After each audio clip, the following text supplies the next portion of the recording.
Support for WUWM podcasts comes from University School of Milwaukee, fulfilling a values-based mission of developing learners, fostering leaders, and preparing citizens for pre-kindergarten through 12th grade. More information at usm.org/mission. From 89.7 WUWM, Milwaukee's NPR, this is Lake Effect. I'm Joy Powers. Today we'll hear the first story in WUWM's new series about immigration pathways. Then, amid calls to defund the Milwaukee streetcar, we'll learn how the HOP is funded. The issue now is, well, if the city stopped running the streetcar, what happens? And the big thing is the city would owe the federal government a prorated amount of that grant, which is estimated at like $48 million. Plus, we'll explore what happens when severe weather strikes at the Milwaukee County Zoo. So sometimes, beautiful sunny day, and all of a sudden, we're in severe thunderstorm maybe coming. So our teams will ensure that not only are the animals safe, but our teams are safe. All of that is coming up on Lake Effect.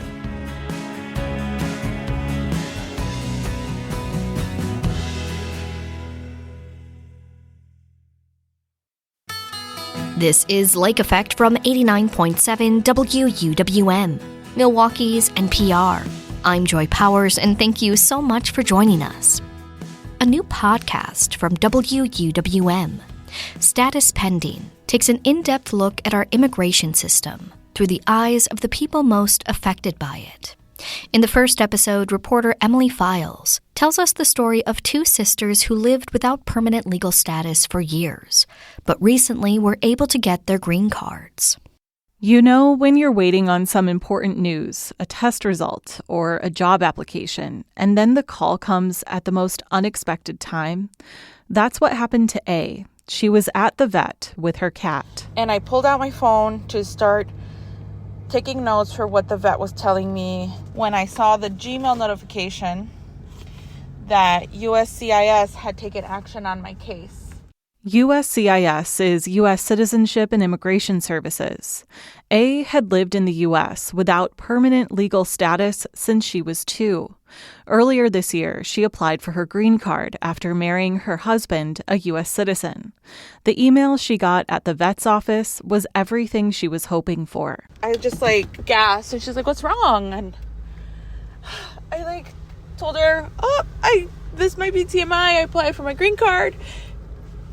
And I think they just approved it. A says so much was going on in her head reading this news. Relief, excitement, and exhaustion. That lack of autonomy has been really hard, throughout my entire life. With, such a lack of ability to make my own decisions. It just, really ticks me off. I feel so many things and, nothing at the same time because it's just so hard, I think, to process years of built up emotion. I want to cry and I don't know what it is. This is Status Pending, a series from WUWM, where we look at how our immigration system works and doesn't, and the impact it has on the people who are going through it. That brings us back to A. She's 27 and lives in Milwaukee, Wisconsin. We're not using her name because even with the approval, her immigration status is still vulnerable. Her family has lived in the U.S., in Milwaukee, for 25 years. They're originally from León, Guanajuato, in Mexico. The journey here started with her dad. He struggled to financially support his family, so in 1998, he came to the U.S. to work. But he left Mexico without telling his wife. And then once he made it across the border and got to Wisconsin, he called her and said, "Hey, I'm in the U.S., I'm not coming back, at least for a good while. I'm going to start sending you money." 2 years later, A's mom followed her husband. A smuggler helped her cross the border. In all, it was a group of 5 people. A's mom, her 3 young daughters, who were 2, 4, and 7, and A's aunt, who was only 18 years old and 6 months pregnant. My mom is a very, strong person. She prides herself in, not crying. So she tells this story a little bit nonchalantly. And I don't think that it's so nonchalant. I think her way of storytelling is really informed by wanting to protect our feelings. And I think over the time, she's just like been really desensitized to it. Her mom and sisters reunited with her dad in Milwaukee, and that's where they've been ever since. Growing up, knew that she and her family were undocumented. I think when I was really young, I had this idea that I would never drive and I would never have a real job. My life was just going to be like my mom's. But when was a teenager, everything changed. When DACA came out, it was like this golden ticket. DACA is Deferred Action for Childhood Arrivals. It's an Obama-era policy that allowed immigrants who were brought to the U.S. as children to apply for a sort of temporary permission to live and work here. It gave young immigrants like a chance at some normalcy. Once I turned 16 and was of legal working age, I threw a fit. And I was like, I really need my work authorization. I need a driver's license. I'm the youngest. I was the first one of my sisters to get a driver's license. I mean, I think I really put my parents through hell because I would throw real fits, and I just wanted my way. That is one example of A's persistence. Even though she's the youngest child, she's been a leader helping her family navigate the immigration system. My sister A is very strong woman that does not take no for an answer. This is A's older sister. She's 29, the middle child out of the three. We're calling her S because her immigration status also leaves her vulnerable. Between the two sisters, A is more outspoken. S is more reserved. A is a big thrifter. She likes restoring vintage purses and shoes. She's also really into photography. S channels her energy and her stress into exercise, like hiking and weightlifting. I would describe myself as a very happy but anxious person. And I bring up the word anxious to describe myself because I do think my status has a lot to do with it. It's always put me, I'm always on edge regarding my status and, potentially being, deported or, somebody in my family being deported. The sisters were able to lean on each other as they went through the next step in their immigration journey together, applying for green cards. They both married U.S. citizens around the same time, just months apart from each other in 2024. A didn't expect their timelines to line up like that. My sister was in her relationship a lot longer than I was, but she was younger when she met her now husband. So I think it was just more of a youthful relationship for a long time until they were ready for that conversation of marriage. And I met my now husband a little bit later in my life where I was, ready to settle down and get married. And it coincidentally lined up that our marriages happened at the same time. Getting married and planning a wedding, it's already life-changing and stressful enough. But on top of that, the sisters' immigration status loomed over them. Both couples' wedding plans were affected by it, but in different ways. A says her dream wedding would have been in Vegas with an Elvis impersonator involved. But she and her fiancé decided against that because of the cost. They had done the math and learned that the green card process costs thousands of dollars. So we decided to elope, and we were supposed to elope in Door County on Valentine's Day. But when Trump won the 2024 election, he was really panicked. Her fiancé was panicked that Trump might change immigration policy during his second term and make it more difficult for A to get a green card. We wanted to submit my application for my green card before he took office. So we got married in December, a couple months before. And his wedding band actually still has February 14th engraved on it. We still haven't fixed it. While A's dream wedding would have included an Elvis impersonator, S was more traditional. She wanted a big Catholic wedding. But in order to make it official more quickly, she and her husband got married in a small civil ceremony first, in March of 2024. They planned to do the big Catholic ceremony farther down the road. Like my sister mentioned, my husband, her husband was worried about her legal status, and so was mine. So that was our priority. So we knew we couldn't do both at the same time to have our religious and civil ceremony together. And so that was the solution that we decided on. Both couples were worried about Trump, and they expected the green card process to take a long time. Here's A. We were both really motivated by this, really common perception that any green card application will take years and years to be processed. We were in the mindset of let's get in line. Let's just get the applications submitted, and then we can forget about them for years and years and years, and then they'll call us back, and we'll keep on living our lives in the meantime. Here's what you should know about green cards. The U.S. grants about 1 million of them to immigrants each year. Green card holders are permanent legal residents, one step away from U.S. citizenship. Close to half of green cards go to spouses, children, and parents of U.S. citizens. So A and S got married to U.S. citizens in 2024, but that doesn't mean they automatically got green cards. What comes next is an expensive, complex application process. And even now, the sisters approached things differently. S, the older sister, hired a lawyer. There's a lot of ways your case can be dismissed for just a minimal error, and I just didn't want to test my luck. A, the younger sister, she decided to do it herself. She closely read every government document to see what she would need to make the strongest case. She gathered birth certificates, financial statements, tax returns, DACA authorizations, statements from her and her husband's shared bank account, shared bills. She also gathered proof to show that her relationship with her husband is authentic. For that, she had pictures going back years.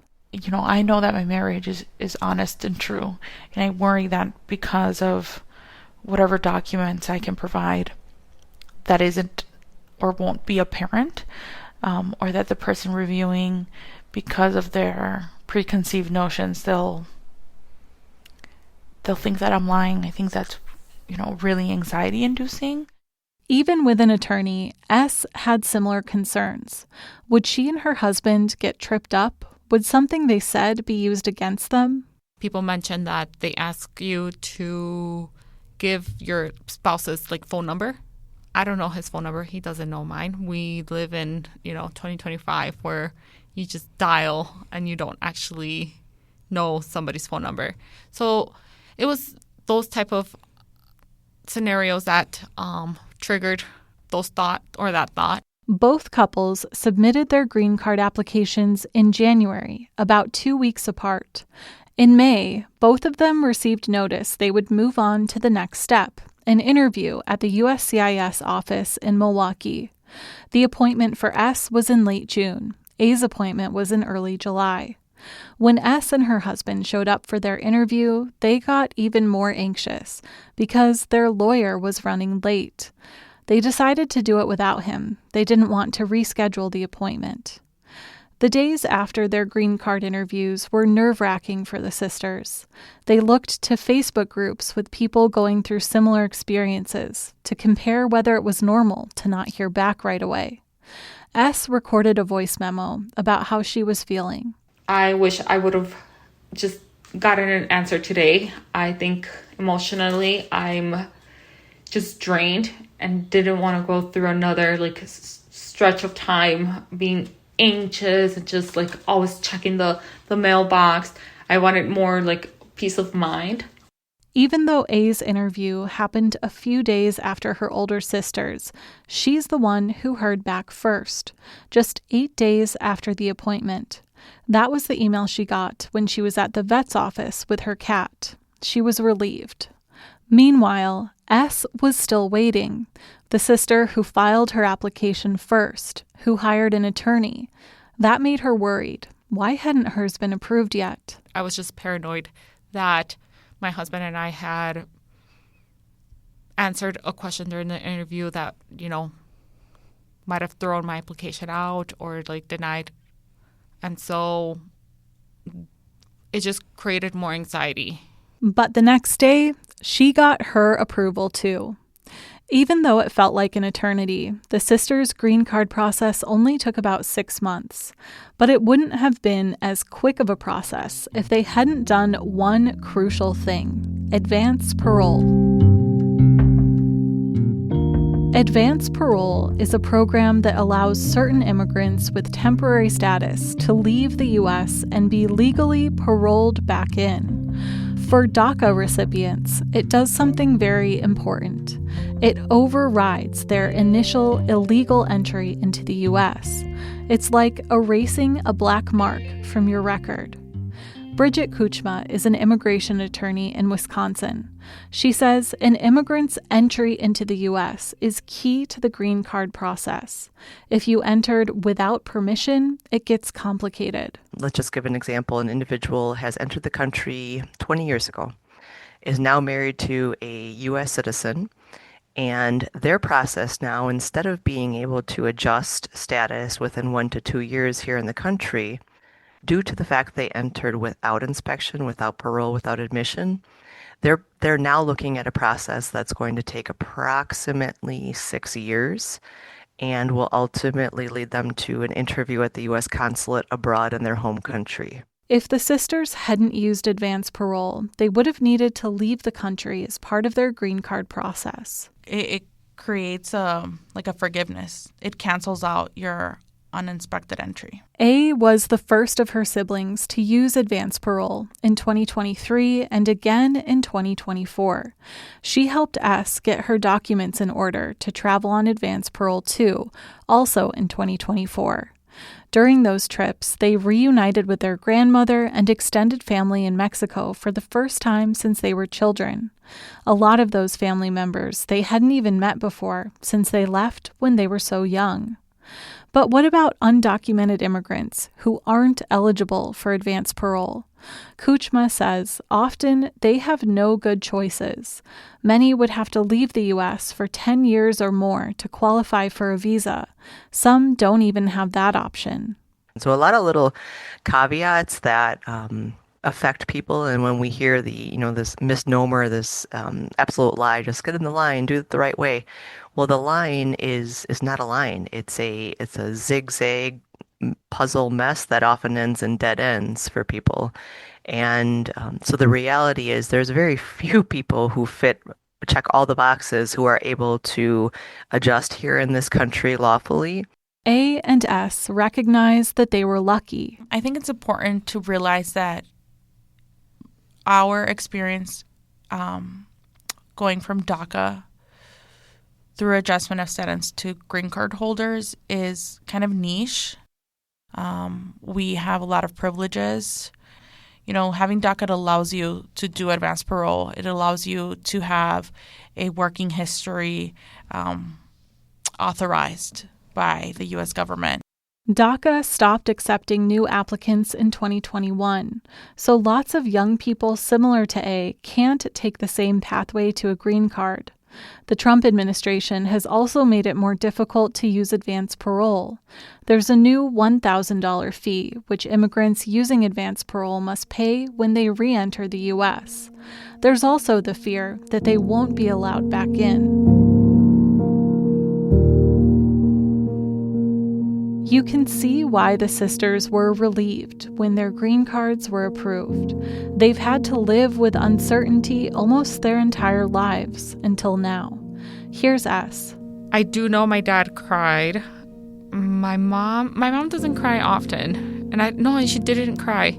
But they were so excited. We all gathered at my mom's house that day and we celebrated. We called my grandma. We called some relatives from Mexico. So we just spent that afternoon being together. S says the most immediate impact of the green card is that she can travel out of the country without advance parole. She and her husband are planning a beach vacation in La Paz, Baja California, in Mexico later this year. I'm excited. I'm also feel guilty because I feel like my first trip internationally should be to visit like my grandma. And so like going on my first trip to actually enjoy myself feels like, it doesn't feel right. So there's a lot of mixed emotions, but I'm still very excited to get to see beautiful places. I've always wanted to travel, so this is just one of many. A is also sorting through the emotions of being a legal permanent resident after living so much of her life without legal status. Like, I really regret how much of my life choices have been informed by wanting to be like a good immigrant. And I wish I would have had more freedom overall. So I don't think you can just take a deep breath after that. Like, it's been 2 decades of this. And I don't know. A also feels like it's put her behind financially. Here's a list of just some of the costs she's had to pay. $500 every 2 years to renew DACA. $2,000 plus for the green card application. $600 each time she traveled on advance parole. Of course, S paid even more because she hired a lawyer. It's also difficult for the sisters to come to terms with being green card holders when many of their other family members are not. Here's A. I think that has robbed a lot of the joy from this. Where, like, we came here with, it was like us 3 sisters, my mom and an aunt. And, like, I think about all of us at the same time. I just, like, it makes me so sad because it feels like, why me and, like, not you? Because the sisters have been married to their husbands for less than 2 years, their green cards are still conditional. After 2 years of marriage, they can apply to remove the conditions. Eventually, they'll be able to apply for U.S. citizenship. It's been a long journey, and it isn't over yet.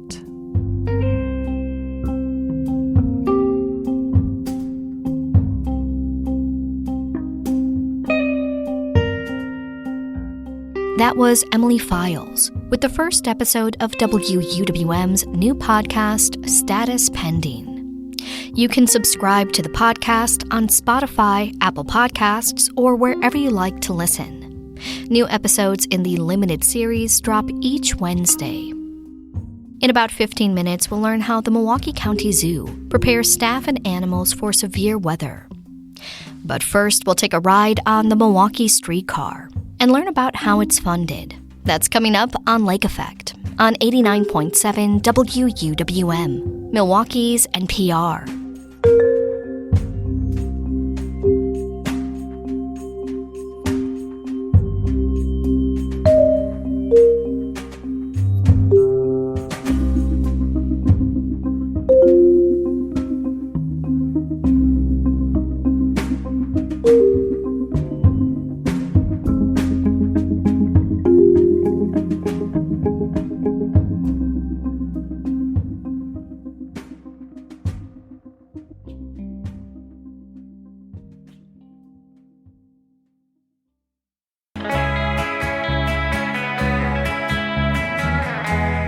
You're listening to Lake Effect on 89.7 WUWM.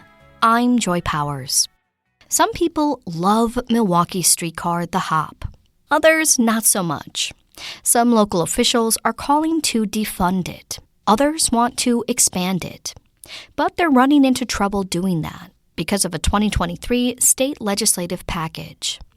WUWM's Ma'yan Silver jumped on the hop with Jeremy Janine, president of Urban Milwaukee, to learn how the hop is funded and what's on the table for the future. So it's a fully electric streetcar system, runs on rails in the ground, opened in 2018. It's about a 2-mile main route, and then there was an extension, so there's actually 2 routes, although they share a fair amount of track. The extension goes to the lakefront. It's free to ride. It connects kind of the Lower East Side of Milwaukee, the very edge of the Lower East Side, through the east side of downtown to the 3rd Ward and to the very edge of the Menominee Valley. And it's become kind of a hot button, or maybe it always was, kind of political issue. I think it certainly always was a political issue. There was a couple quiet years. It was funded in large part with a federal grant, and then the city put in some matching funds. The issue now is, well, if the city stopped running the streetcar, what happens? And the big thing is the city would owe the federal government a prorated amount of that grant, which is estimated at like $48 million. Wow, that's a steep chunk of money. That is a lot of money to write a check to someone at once.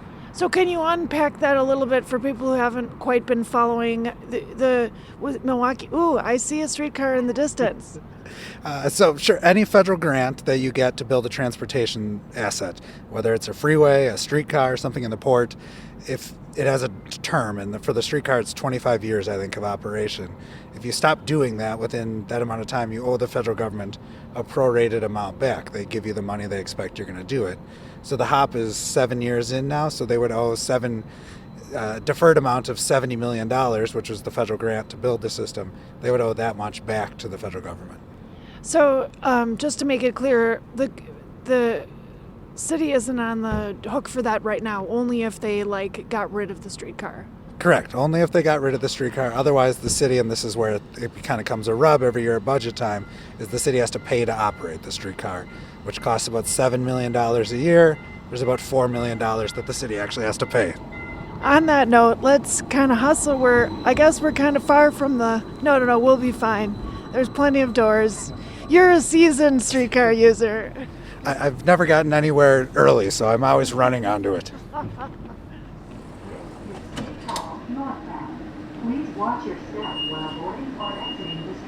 So what we were saying was that the city, you were just ending with the amount of money that the city has to pay every year for the city budget. Yeah, so the streetcar has a $7 million operating cost next year. It's kind of gone up every year, especially when the extension opened to the lakefront. And they estimate they're going to get about $3 million in revenue. A big chunk of that is Potawatomi's annual sponsorship. And then there's a $4 million gap that the city has to pay somehow. And the city has chosen, since the system was designed, to pay that using the parking fund, which they renamed the transportation fund.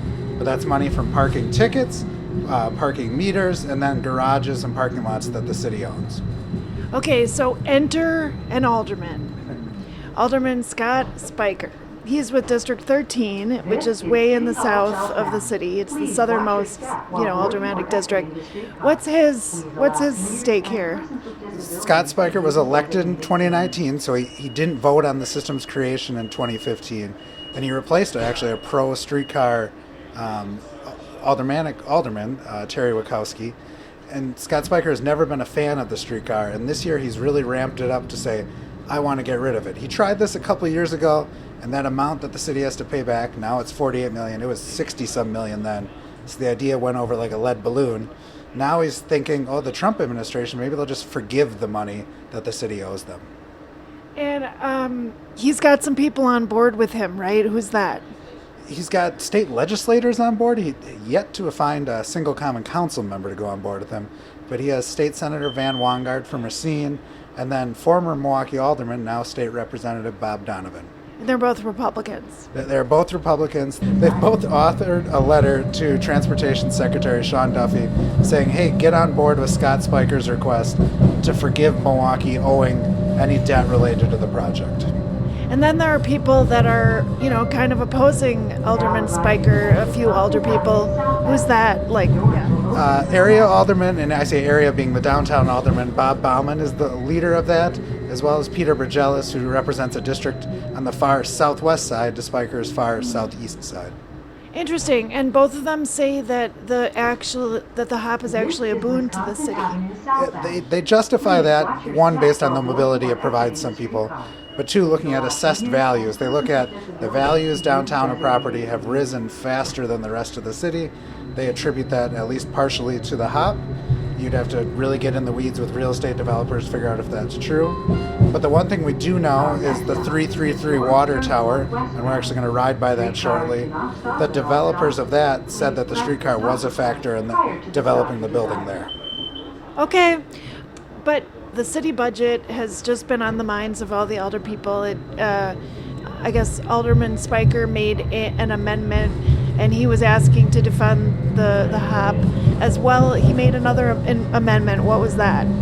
So he has two big amendments. One, he just defund the whole thing, as you said. But the second, and he got no support for that so far. The second amendment he's picked up a lot of support for is when we got on the HOP, it was totally free. There's no fare box. The amendment requests the Department of Public Works, which operates the HOP, to come up with a plan to actually charge a fare, whether that's actually getting people to go enforce the fare or just a please put money in this box, we don't know yet. And what do you think? How do you think that's gonna, go over with people in Milwaukee?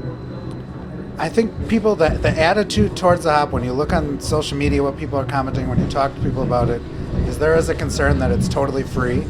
If you look at a city like Cincinnati, they actually charged people to ride their streetcar, and then they got rid of it, and the number of people that rode it went way up, and they found more utility in it. So the question is, the city of Milwaukee could charge. Will ridership go down so the utility goes down? And then how much money could they actually get? And to Scott Spiker's point, he thinks it's a matter of fairness that these people at least need to pay something. We're currently going down my favorite street in Milwaukee. It's actually St. Paul, just south of the public market. Have you ever been on this street at like 5 p.m.? Oh yeah, it's one of the most attractive streets in Milwaukee, just how all the buildings collectively make this great urban environment. Yeah, it's really, really nice. So you think people would get on and off and potentially pay a fare? I think there's enough people that would pay a fare. I think if the city, looking at just experiences in other cities, if the city tried to spend money on enforcing the fare, however they went about that, they would probably end up losing money on the whole ordeal. So what do you think, if you had a crystal ball, what would be your assessment of that amendment?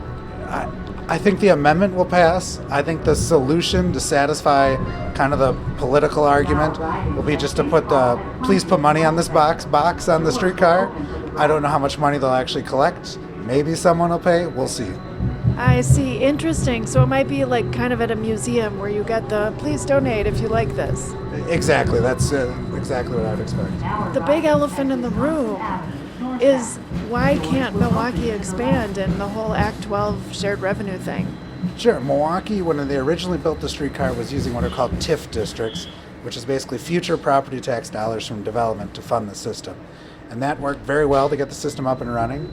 Then the city ran into fiscal issues where they needed to go to the state, and as part of this grand bargain to get a sales tax, the state imposed all kinds of restrictions, and one of them was no TIF districts or other property tax funding to extend the streetcar, which really limits the city's options for how it can fund an extension. It can go get a federal grant, even if the federal government's willing, but it doesn't have anything to match that money with locally anymore. Because Act 12 essentially says you can't use property tax money to pay for the HOP. Correct. Act 12 says a lot of things that aren't related to the sales tax. You can't do referendums that are advisory. The Fire and Police Commission no longer has policy over the police department. So it has all these non-fiscal things in it, and one of those is no streetcar extensions.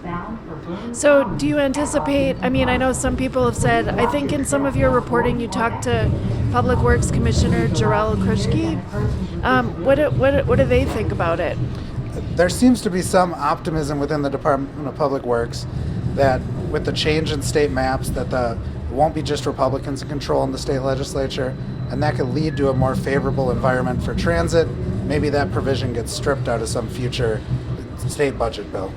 But Democrats would have to win control of at least one house or both. Correct. Yeah, that's. I assume it is all based on the hunch that Democrats take control of the Senate. Okay.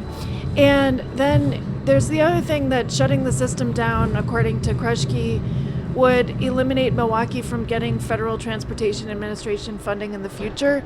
Do you know anything about that?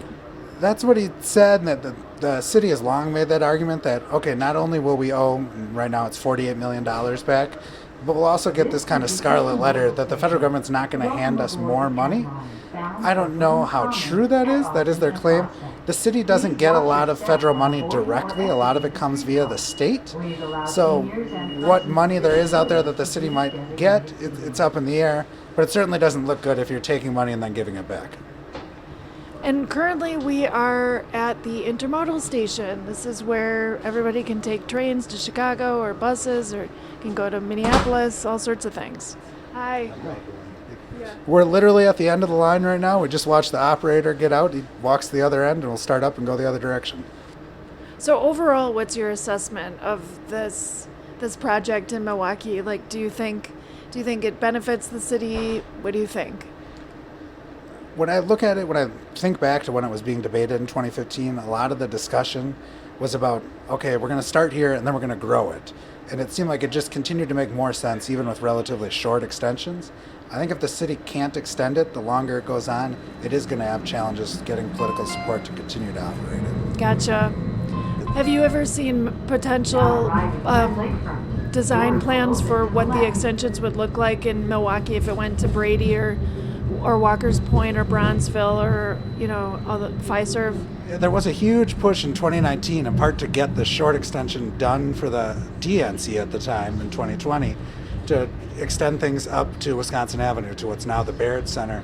And I believe engineering work is essentially complete to extend the streetcar to Fiserv Forum. There's just no money to actually build it. Just extending it by one stop to the Baird Center, which was always part of the vision to get to Wisconsin Avenue. If you look at Val Phillips Plaza, there's even essentially a cut through the plaza where the streetcar is planned to go. That would provide a ton of utility because it would just open up a large section of Westtown. You'd be just a couple blocks from Fiserv Forum. You wouldn't be there yet. You'd be right at the convention center where lots of visitors are. That little increment would add a lot of utility to the system. Why do you think the legislators in Wisconsin needed to put that clause in? I think when you look at the sales tax deal, it was clear there was a lot of partisan politics baked into it. Yes, Milwaukee and Milwaukee County will give you these 2 new sales taxes, but they're also going to take a pound of flesh. So it was advisory referendums, all the kind of things that have been talking points for Republican legislators. Do you think it would help if people, visited Milwaukee more? I think that always helps. Similar for people in Milwaukee going to other areas in Wisconsin, that type of communication is always good. But I think just the nature of humans and politics is there's always going to be those kind of wedge issues, and the streetcar just happens to be one of them. Jeremy Janine, thank you so much for talking to me on the hop about the hop. Thanks. Happy to do the interview.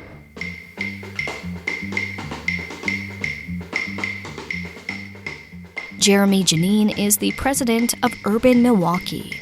He joined WUWM's Ma'ian Silver on the hop. Milwaukee's Common Council approved Alderman Spiker's measure to create a plan to collect fares on the hop. This measure, along with the entire 2026 budget, will have to be approved by Mayor Cavalier Johnson. And in case you didn't know, you can listen to Lake Effect as a podcast. Search for Lake Effect wherever you get your podcasts to download and listen on demand. What happens when severe weather strikes at the Milwaukee County Zoo? We'll learn how animals and staff are kept safe during severe weather. Next on Lake Effect, on 89.7 WUWM, Milwaukee's NPR.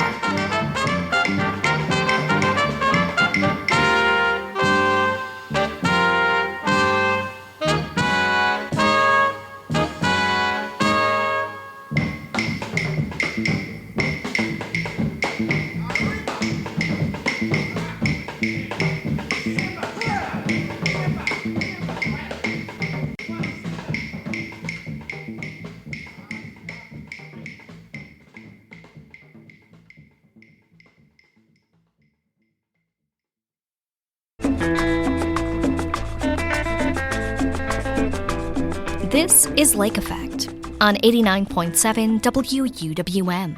I'm Joy Powers. As the weather becomes more unpredictable in Milwaukee, the Milwaukee County Zoo is adapting. Tracy Dolphin is the zoo's director of animal management and health. She says the zoo has emergency plans they update and rehearse year-round.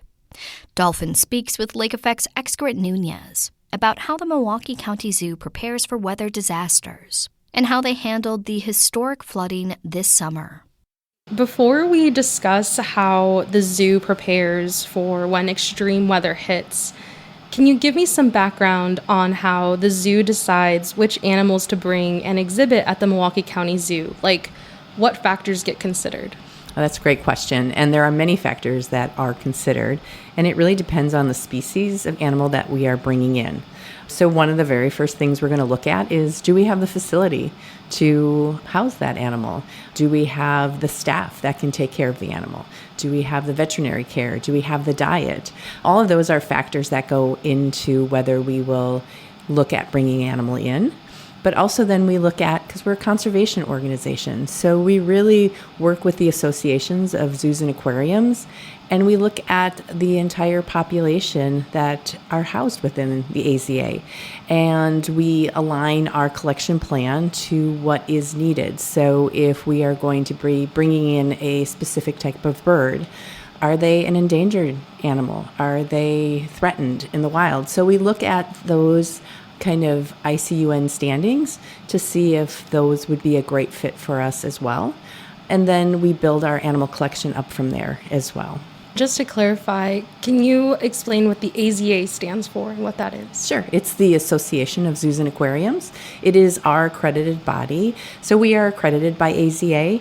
If you look at, there's over about 2,500 animal facilities that hold USDA license, but only about 250 hold AZA accreditation. So it is the gold standard for animal care. And you were mentioning some of the factors. Does the climate here in Milwaukee is that ever considered of will they be able to live through our winters or something like that? Absolutely. So we look at climate and we look at facility. Are we able to support them?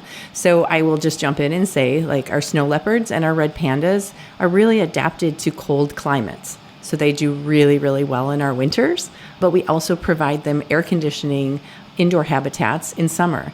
So in reverse, when we look at some of our African hoofstock, they do really well in summer, and then they are provided, warm indoor holdings over winter days as well. So absolutely that does come into play, and that's where our facilities will, make up for when our weather changes as well. That makes a lot of sense, and I think that's really helpful background. Because I think about it a lot moving here to Milwaukee specifically. I feel like we're kind of known for unpredictable weather. In general, how does the zoo prepare for such uncertain scenarios? So all of our animals, each individual animal and species has their own plan of temperatures. And that varies from species to species. So our bears will have temperature guidelines. Our big cats, as I mentioned, red pandas and snow leopards, they have temperature guidelines that will really dictate what the weather is and what we're going to do to accommodate them. So when there is a temperature that I'm just going to arbitrarily say a temperature, everyone has specific temperatures, but if at 70 degrees, we know at 70 degrees, the red pandas are given access to their air-conditioned indoor holding. That is what our teams will follow as well. And that is across the board for all of our animals, whether it's due to high temperatures or low temperatures. So when it comes to an extreme weather event, like the flood or a tornado alert, is there kind of, along with those temperature guidelines, a guideline of what to do with each animal? Mm-hmm. So we look at it. So we're always monitoring the weather. Of course, severe weather can pop up, but there are lots of times that we are aware of when severe weather is going to come. So let's say a severe thunderstorm is going to come. That may come with increase in more rain or higher winds. And so for all of our animals, we have a plan in place of if that is going to be forecasted to come through the zoo, what we're going to do for those. So if a severe thunderstorm is predicted to come overnight, we'll make sure that our big cats are secured inside overnight. Mm-hmm. One of our, greatest assets to the zoo, if you walk around, is just the trees and, all of those within the habitats. But when we're looking at high winds, we also know that limbs can come down. They can damage the outdoor habitats. We want to ensure that the animals are safe. And so following that plan, we would ensure that the animals are inside overnight. During the day, if we are knowing that severe weather's coming, our teams have time to prepare, and they'll either, depending on the level of severity, our animals will have access inside, or the teams will work before the storm is scheduled to be in our area, or forecasted, I should say, not scheduled, they will have brought animals in as well. So sometimes, beautiful sunny day, and all of a sudden, we're in severe thunderstorm maybe coming. So our teams will ensure that not only are the animals safe, but our teams are safe.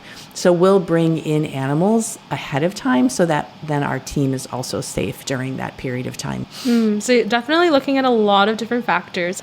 You kind of mentioned this, but do you ever run through drills to prepare, or live action drills or something like that? So we do a multitude of live drills to plan. Those more fall into the range of if we had an animal that would, escape from their enclosure, we would do those live action drills. We do severe weather action drills as well. So on a Monday afternoon when we're planning a drill, or Monday morning, whenever that would be, we would say over the radio, there's a severe weather event coming, and then all of the zoo would go through how they would prepare for that, and that includes the animal department in what they would need to go through to prepare the animals for that event that was being forecasted during our drill. That's so cool. And in these plans, where do animals go? I'm sure it varies from situation to situation, but in any of the plans, would you ever have to relocate or evacuate animals from the zoo?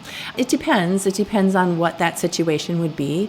All of our areas have backup plans. So if something would go down if a heating would go down in our flamingo building, well, we have a backup area that we could relocate our flamingos to. And we have that all written out, and, the teams, so we're not trying to figure out in the middle of a crisis what needs to be done. Those plans are already documented. I'm Lake Effect's Grant Nunez, speaking with Tracy Dolphin about how the Milwaukee County Zoo prepares for extreme weather events. So, as we've been talking about, the zoo has a variety of disaster plans or plans in place in case extreme weather hits. But what infrastructure does the zoo have in place to keep the animals safe from extreme weather? So it really goes back to what their habitats are, their outdoor habitats and also indoor habitats. So take, for example, our giraffe building. So very, guests can come in, they can actually be inside in the building with the giraffes. But you'll feel it's very cold outside, but nice and toasty warm inside. And that really supports our giraffes through the winter, but also allows them to have access when those temperatures allow them to be out. We have buildings that are actually built as tornado shelters as well, that serve for the animals as well as people. So it really is looking at that infrastructure and supporting the animals, whether it be in higher heat or in low temperatures as well. Yeah, I was going to ask you if you could walk me through a real life example. Milwaukee has been hit by this historic flood. It was something that wasn't unexpected for a lot of people, but was it like that for you and the zoo? Because it started off as a nice sunny day. It started off as a nice sunny day, and actually, as we were watching the weather, it looked like it was going to clear up as well. And then we had that line that just kept producing more and more rain. And at that point, we have night staff, zookeepers, that are here 24 hours. And so they were going through, they were checking to make sure that the drains were cleared so that we wouldn't get back up as well in the animal area. So they were communicating with our day team, just letting them know what was going on. Everybody was in the animal division. All of our animals were safe and sound. There was a few stalls that got a little wet, and some of the runoff from our substrate that went down, because we have a ramp that goes down, was really all that happened for us, which we are, fortunate about. But we also are very prepared, and we take our cues from, if there's rain, are we seeing rain build up in an area? Whether that be, not the historic event, but just regular events. And if we are seeing that, we look to adjust that already so that we're already getting ahead of anything that may be coming our way. I'm not sure how you could get ahead of the historic flooding event. Right. That was just, an event that you couldn't, really forecast. But we were just lucky that in most of our plans already, we had addressed erosion and where water was coming in and drains and things like that ahead of it. Well, before we wrap up, I'm wondering how experiencing this historic flood has prepared you and your team to care for the zoo's animals in future extreme weather events? I think, like I had mentioned, we have one of our buildings is a basement, and that's where we did see some of the water coming in, nothing substantial. So we did go back, talk about how can we do a little more erosion control in that area? How can we set up so the drains, we make sure that the drains are clear and that the water is, being able just to flow through those drains as well. Just minor tweaks because we really didn't have anything. And then also within the zoo, where the water did back up a bit, erosion, we look at erosion control and what can we do to make that a little bit better next time. Well, Tracy, thank you so much for speaking with me today. I really appreciated learning more about your work. Wonderful. Thank you for having me.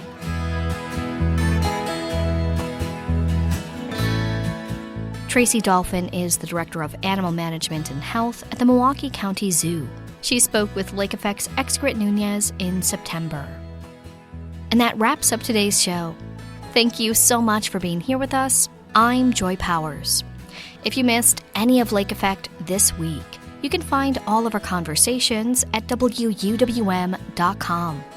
If you'd like to take the show on the go, you can download the Lake Effect podcast wherever you get your podcasts. There's something in the waters of Lake Michigan called sea lampreys. They're known as the vampire fish, and they're about as terrifying as they sound. We'll learn how federal funding cuts are impacting the removal of these fish from Lake Michigan tomorrow on Lake Effect. And thanks so much for joining us right here on listener-supported 89.7 WUWM, Milwaukee's NPR.